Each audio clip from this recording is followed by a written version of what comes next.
Hello বন্ধুরা, আমার নতুন ভিডিও আবার প্রত্যেককে স্বাগত। আজকে আপনাদের যে টপিকটা বা বিষয়টা নিয়ে আলোচনা করব সেটা হচ্ছে এসএসসি।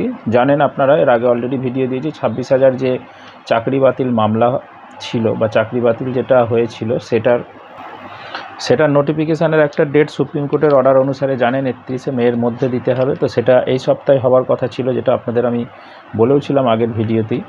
তো সেইটাই আজকে মাননীয় মুখ্যমন্ত্রী যে ঘোষণা করেছেন সেই ঘোষণার সারবর্তাটা আপনাদের বলবো, যে পুরাতন কোন ক্যাটাগরিতে কত ভ্যাকেন্সি, পুরাতন যেটা ক্যান্সেল হয়েছে তার পরিপ্রেক্ষিতে কত আছে, এবং নতুন করে আবার ক্রিয়েট করা হয়েছে সেটা কত আছে, এবং টোটাল ভ্যাকেন্সি কত আছে, কবে থেকে কবে আবেদন করা যাবে, এবং কবে তালিকা প্রকাশ হবে, কাউন্সেলিং কবে হবে, এই বিস্তারিত এই ভিডিওর মাধ্যমে আপনাদের আমি বুঝিয়ে দিচ্ছি। নতুন হলে চ্যানেলে অবশ্যই চ্যানেলটা সাবস্ক্রাইব করে রাখবেন, বেল আইকনটা অন করে রাখবেন।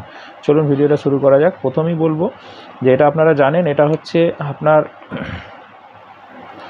26,000 যে চাকরি বাতিল মামলা হয়েছিল তার পরিপ্রেক্ষিতে এই নোটিফিকেশান আসছে। যদিও এখানে নতুনভাবে রাজ্য সরকার বেশ কিছু ক্রিয়েট করেছে।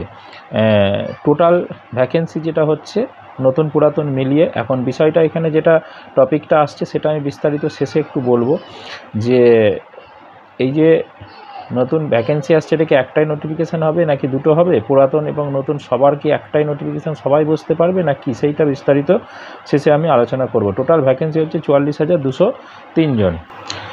এর মধ্যে যেটা আজকে মানে সাংবাদিক সম্মেলন থেকে যেটুকু বোঝা যাচ্ছে, পুরাতন যে ভ্যাকেন্সি আছে সেটা হচ্ছে 9-10-এর পুরাতন ভ্যাকেন্সি আছে 11,695, আর নতুন ভ্যাকেন্সি তৈরি হয়েছে 11,517। এই দুটো মিলিয়ে 9-10-এর টোটাল ভ্যাকেন্সি হচ্ছে 23,212।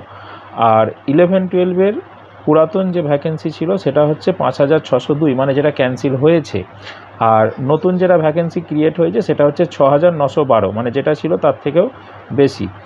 এবং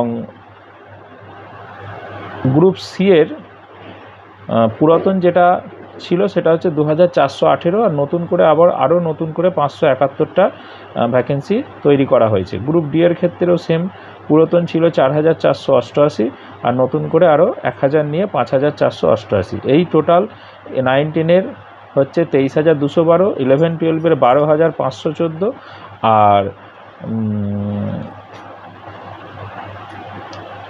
গ্রুপ সি এর 2,989, আর গ্রুপ ডি এর হচ্ছে 5,488। এই টোটাল হলো 44,203 জন ভ্যাকেন্সি। আশা করি ব্যাপারটা আপনাদের ক্লিয়ার করতে পেরেছি কোন ক্যাটাগরিতে বা কত ভ্যাকেন্সি রয়েছে। এটা 2 নম্বর যেটা